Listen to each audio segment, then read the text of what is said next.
Famille interne, 5e et dernière série. J'ai déjà fait donc 4 vidéos là-dessus. Et en fait, c'était quoi? C'était une présentation de sous-personnalités, de parties de moi, que je découvrais, vérifiais, validais petit à petit avec le temps. Et j'en ai présenté 8 différentes à chaque fois, donc je vous laisse regarder les autres si ça vous donne envie, sinon vous pouvez regarder que celle-là. J'essaye de faire des stand-alone, comme on dit.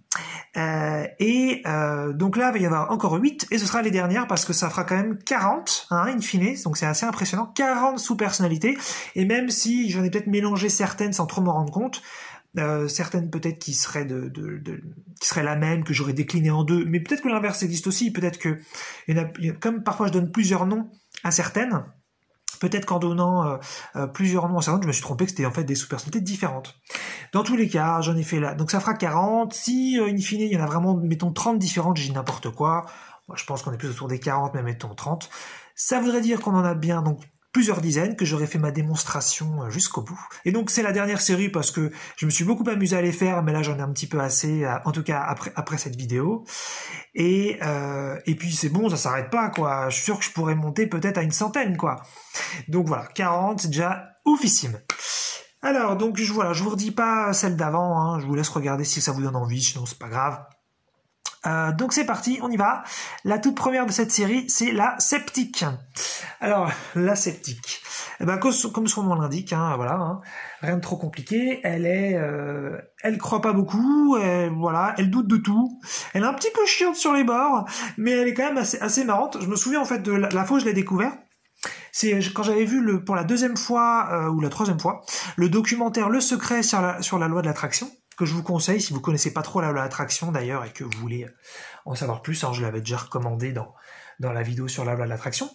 Eh bien, en fait, donc je regarde le documentaire et on nous présente des trucs, on essaye de nous prouver un petit peu la loi de l'attraction, on essaye de mettre des trucs en avant, et franchement, le discours, en tout cas selon moi, tient la route et ça se passe bien. Et là, je sens une voix intérieure, ou en tout cas une partie de moi, qui gueule à l'intérieur. J'y crois pas! Et là, j'ai fait la vache, mais qu'est-ce que c'est que ce truc? Et c'était la sceptique. Voilà. Et donc ça veut dire que c'est pas qu'elle y croit pas parce que ce qui a été dit n'était pas suffisamment pertinent. Non, juste qu'elle avait pas envie d'y croire. Et donc c'est rigolo parce que moi j'ai toujours vu plein de sceptiques donc chez les gens, et je me disais mais quand même il y a des trucs, il y a des preuves, il y a sceptique et sceptique, quoi. Il y a la personne simplement qui évalue la situation et qui est suffisamment critique pour dire si ça vaut le coup d'y croire ou pas, mais il y en a, ils veulent juste ne pas y croire, en penser tout. Et donc c'est cette partie-là que j'ai vue chez moi, ce qui me fait quand même marrer parce que j'ai défendu plein d'idées, plein de croyances sur pas mal d'années, et je me rends compte que évidemment tout ce qui est à l'extérieur est à l'intérieur, et donc j'ai une partie de moi qui veut juste pas croire et qui veut juste douter de tout. Voilà, donc c'est la sceptique. Sur la leader pédagogue. Alors celle-là c'est marrant parce que je m'en étais même pas trop rendu compte, mais je l'utilise dans les vidéos. Donc au début, quand j'ai commencé cette série de famille interne, je disais que la principale c'était la lucide pensante. Ensuite j'ai dit que finalement il y avait la sociable qui participait, et puis là j'ajoute dans cette vidéo que finalement il y a la leader pédagogue. Alors pas la leader forcément dans cette vidéo, enfin dans les vidéos, mais il y a a priori la pédagogue, puisque voilà, quand j'essaie de transmettre des informations, je tâche, avec mon approche qui est subjective, d'être un peu pédagogue, d'essayer d'expliquer, d'essayer d'illustrer, d'essayer d'être le plus compréhensif possible, le plus accessible possible. Et ça, typiquement, c'est ça. Et donc, c'est cette sous-personnalité, la pédagogue qui est là. Et puis, j'ai aussi un côté donc leader qui se voit pas forcément, donc là, en revanche, dans les vidéos. Donc, j'ai associé les deux ensemble, parce que je me dis qu'elles vont ensemble, ça se trouve, je me plante, ça se trouve, c'est deux sous-personnalités différentes. Puisqu'en fait dans ma vie j'ai pas mal à la fois organisé et géré des réunions d'affaires. Parfois on était même une dizaine et c'était moi le chef entre guillemets de la réunion qui gérait et qui avait organisé le tout. Et j'ai fait ça plein de fois. Et j'ai mené plein de groupes sur plein de sujets différents. Et donc ça fait pas de moi forcément le leader de dingue, mais j'ai au moins un côté leader, ça c'est certain, qui est tout à fait qui est disponible le moment venu. Voilà. Donc clairement j'ai une partie moi leader pédagogue. Ensuite, une autre sous-perso un petit peu moins rigolote et qui est dure à admettre pour moi, c'est l'hypocrite. Et oui, oui, oui, parce que en fait, comme vous avez peut-être pu le remarquer dans les vidéos, je suis quand même quelqu'un de relativement authentique. D'ailleurs, je l'ai même pas mis l'authentique dans les sous-persos, ça pourrait en être une autre, mais là, on va dire que non là tout de suite. Voilà, j'aime bien être honnête, j'aime bien dire les choses, j'aime bien me remettre en question, voilà, et tout ça. Et donc, souvent, j'ai prôné l'authenticité. Et donc justement, les hypocrites, c'était genre, ah là là, n'importe quoi, c'est quoi ce comportement, dans la vie faut être authentique.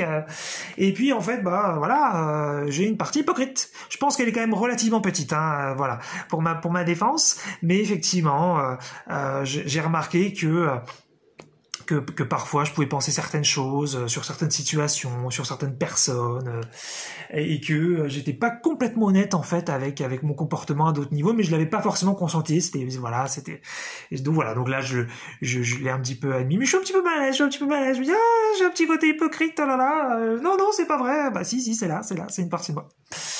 D'ailleurs ça va nous emmener sur une autre sous-perso qui va être en lien, que je voulais dire après, mais je vais la dire maintenant. Donc c'est l'effaceuse. Alors l'effaceuse, ça me fait franchement trop marrer.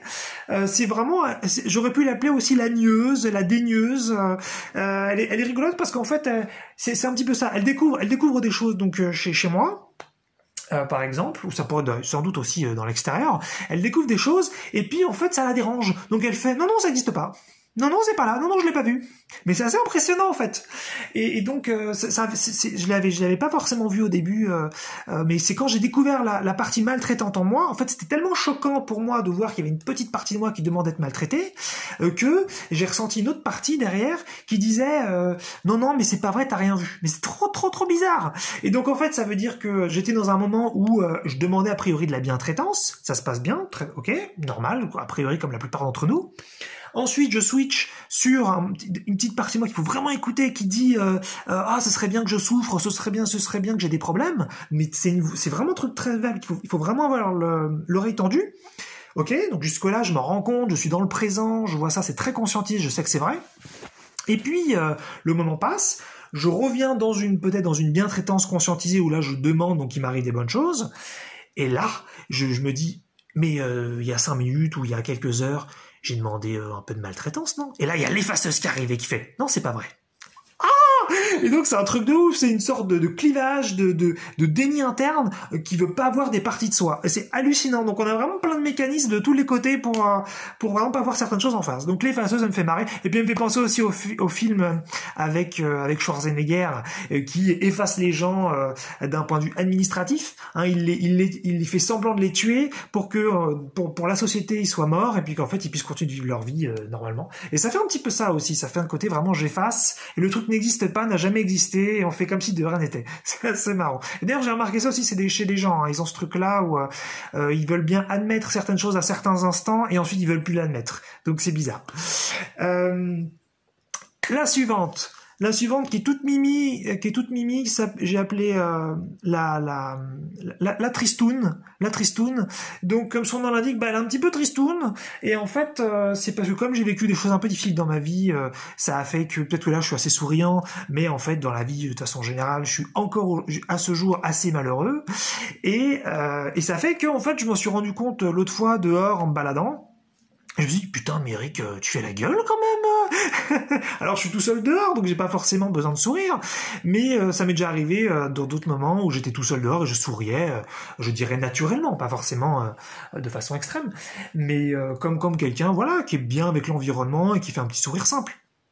Et je me rendais compte que je faisais un peu la tronche quand même là, et voilà, voilà, je fais un petit peu la tête, comme ça, je fais un peu comme ça, et je me rends compte que je fais un petit peu cette tête peut-être un peu souvent quoi. Donc voilà, je l'appelle la tristoune quoi, juste pas contente, elle est un petit peu emmerdée, elle est un peu peut-être un petit peu déçue, bon. Et voilà, elle fait la gueule. J'aurais pu l'appeler qui fait la gueule, mais je trouvais que la tristoune c'était plus mignon. Voilà, c'était plus mignon. La suivante, une super sympa que j'ai pareil, voilà, que l'effaceuse, elle voulait pas trop voir. Donc ça marche aussi pour les trucs positifs. C'est l'amoureuse du personnage de l'avatar. Donc le personnage, c'est quoi? C'est ce qu'a créé l'âme avant l'incarnation. Et donc, c'est ce que vous voyez dans la glace, ok? Dans la glace, c'est pas vous, c'est une partie de vous ce que vous voyez. Enfin, c'est une vérité que je vous donne, c'est pas la vérité, bien sûr. Mais c'est donc une partie de vous, c'est la personnalité, c'est le personnage, c'est la création de l'âme, c'est une petite partie de l'âme, autrement dit. Ok? Donc, la plupart des humains s'identifient au personnage, et alors que c'est pas du tout ce qu'ils sont. Bon, pas de souci, hein, on fait les expériences qu'on veut. Moi, je me suis désidentifié du personnage il y a pas mal de temps maintenant.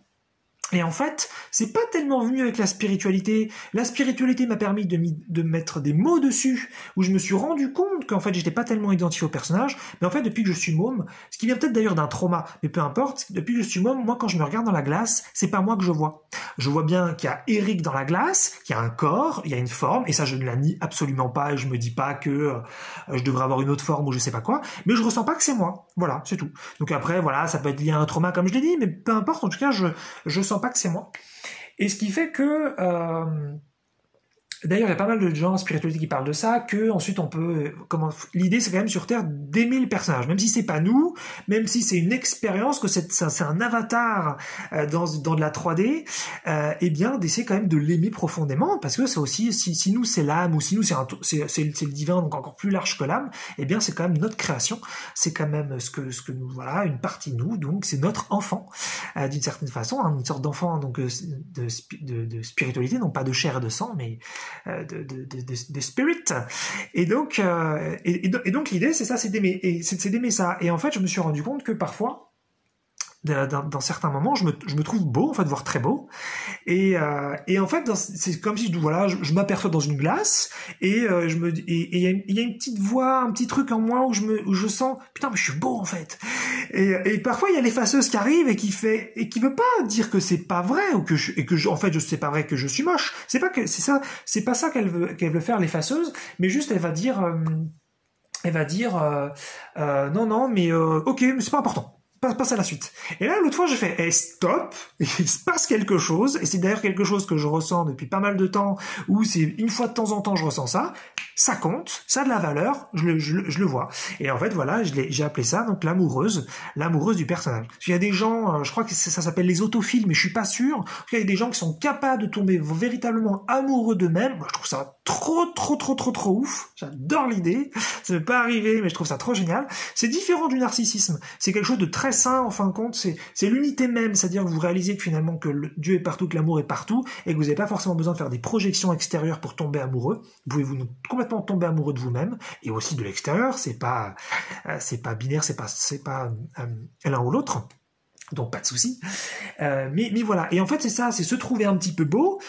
Eh bien, moi, surtout que quand je dis que je peux trouver Eric beau dans la glace, ou me trouver beau, pour pas être trop dissocié, eh bien, je sais très bien que c'est un personnage, je sais très bien que c'est pas moi ce que je vois, mais ça m'empêche pas de potentiellement trouver ça beau.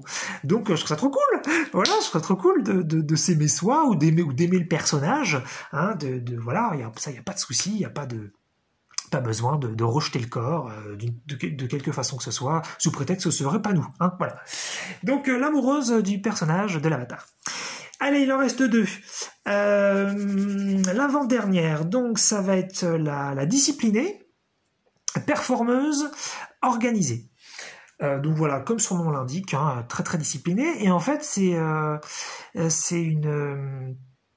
une sous-perso qui m'a vachement accompagné. Aujourd'hui, elle m'accompagne plus trop, mais elle m'a accompagné pendant des années, et elle était franchement trop géniale. Elle m'a permis de me donner des tâches quotidiennes. En fait, je passais beaucoup de temps à étudier de la spiritualité, de la loi de l'attraction, comment fonctionnaient les émotions, les relations, l'argent, l'aventure, la sexualité, la santé, voilà. Et puis voilà, je crois que j'ai cité 9 sujets. Enfin, peu importe, c'est très personnel, c'est pas grave. Il y a 9 sujets en fait qui m'intéressaient beaucoup, et en fait je les étudiais un petit peu tous les jours à travers des livres, des documentaires, des films, de la musique, des bandes dessinées, plein de trucs. Et je me donnais en fait des trucs comme ça quotidiens. Je me donnais plusieurs heures d'études par jour, et je me disciplinais vachement. Alors bien sûr, ça s'était mis en place. C'est pas quelque chose qui est venu d'un coup. C'est-à-dire que j'ai démarré comme ça, je me disais bah tiens je m'écoute 30 minutes d'audio aujourd'hui, et puis le lendemain je continuais, puis ensuite j'ai mis en place un truc, et après je me forçais parfois un petit peu, je me poussais un petit peu, pas trop méchamment, mais un petit peu voilà pour me mettre un petit coup, juste pour me motiver et continuer. Et j'ai fait ça sur plusieurs années, donc j'ai étudié des trucs tous les jours en fait sans m'arrêter quasiment, sur plusieurs années, et ça m'a permis d'acquérir plein de connaissances, mais c'était surtout, voilà, ça me passionnait, ça m'intéressait beaucoup, et je me suis rendu compte qu'il y a pas mal de gens qui ont du mal avec ça. Donc moi, j'ai lâché ça. Je sais que c'est un outil, que je pourrais y revenir quand je veux, mais bon, c'est plus trop mon délire là. Par exemple, là, les vidéos, je les fais parce que j'ai envie de les faire. Je pourrais vraiment arrêter de les faire définitivement si je voulais, parce que le but c'est juste de me marrer, hein, comme j'ai expliqué ça dans la vidéo sur l'amusement et la performance. Donc voilà, disciplinée, performeuse, c'est-à-dire on va faire des trucs, on va écouter 30 minutes d'audio, pas plus pas moins par exemple, on va lire 10 pages d'un livre, voilà, on va vraiment se tenir à certains trucs, on veut vraiment finir le livre en temps de jour, finir les audios, finir le film, finir le documentaire, nanana.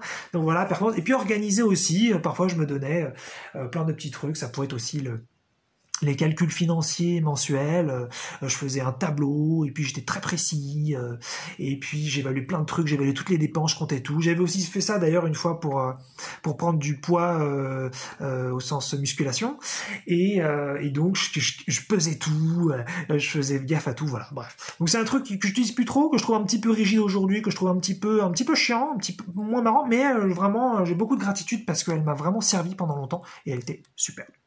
Donc merci à elle. Et puis la dernière, la non-physique. Alors la non-physique, elle est quand même bien rigolote parce que alors là, vivre sur Terre, franchement, ça l'intéresse pas plus que ça. Ça lui irait très bien de se balader dans des dimensions parallèles, mais qui sont là tout de suite, qui sont autour de moi, mais que je perçois pas encore forcément, mais que j'espère percevoir bientôt. Et voilà, donc la non-physique, voilà, elle a envie de vivre, elle pourrait à la limite fermer les yeux, se balader dans des dimensions, et ça lui irait très bien toute la journée, voilà. Elle a pas besoin de la terre, elle a pas besoin de la matière, elle a pas besoin de ce qui est solide, elle a pas besoin de ce qui est physique. D'ailleurs, vous pouvez sans doute la sentir dans pas mal de vidéos où j'ai une vision très très spirituelle, parfois très très forte, sur certains sujets. Et c'est ça en fait, la non-physique, elle est un petit peu peut-être obsédée avec la spiritualité, obsédée avec autre chose que avec l'extraterre, mais l'extraterre ça pourrait être finalement d'autres planètes, donc encore du physique, pourquoi pas bien sûr, mais là la non-physique serait donc plus une dimension par définition non physique. Ouais, voilà, donc elle a vraiment envie de capacité psychique, capacité donc puissante en termes, que certains pourraient appeler surnaturel, mais c'est juste naturel, ou futur naturel plutôt dans notre société. Voilà, et puis voilà, sortir un peu de ce qui est mondain, de ce qui est sociétal, de ce qui est normal, de ce qui est habituel, et puis voilà quoi, donc. Celle-là, par définition, elle est très très très très active, et c'est elle qui gère encore quand même pas mal ma vie aujourd'hui. C'est pas la chef pour autant, mais ouais, elle est très très très présente, elle est marrante. Donc voilà, je vous redis ces 8 nouvelles, donc et dernières, voilà, je vais sans doute en découvrir plein d'autres, mais je les garderai pour moi parce que voilà, j'aurais fait la démonstration quand même. Et puis en plus c'est marrant parce que les vidéos sont à chaque fois plus longues. Je sais pas si vous avez remarqué, mais cette 5e est plus longue que la 4e, et la 4e que la 3e, donc c'est rigolo. Ça s'arrête jamais. Donc les 8 c'était la sceptique, la leader pédagogue, l'hypocrite, la tristoune, l'effaceuse, l'amoureuse du personnage de l'avatar, la disciplinée performeuse organisée, et la non-physique. Et voilà pour cette famille, cette grande famille de 40 sous-personnalités, a priori en tout cas, ou peut-être un peu plus, peut-être un peu moins. Peu importe. Donc on en a tous plusieurs dizaines. C'est juste qu'il faut prendre du temps pour les conscientiser. Moi c'est ce que j'ai fait, ça m'a pas mal amusé. Voilà, j'ai vérifié, je les ai ressentis, j'ai pris le temps de les valider. Et puis voilà, ça permet c'est des outils, c'est des choses qui peuvent se développer avec le temps, que c'est peut-être des outils passés, donc après voilà, on n'a plus tellement besoin, comme certaines dont j'avais parlé au cours de cette série. Voilà, donc on a plein de trucs en interne, on a plein de choses qui nous attendent ou qui sont là avec nous tout le temps, et ça permet voilà de se renouveler, de se découvrir autrement, et de voir qu'en fait on n'est pas juste du tout un petit être comme ça. Donc voilà, il y a l'âme qui crée la personnalité, et puis la personnalité qui crée des sous-personnalités, etc. Je pourrais peut-être faire un autre truc là-dessus et en dire un peu plus, mais voilà, la seule chose c'est que la création des sous-personnalités c'est pas forcément très très conscient. Voilà pour cette super série.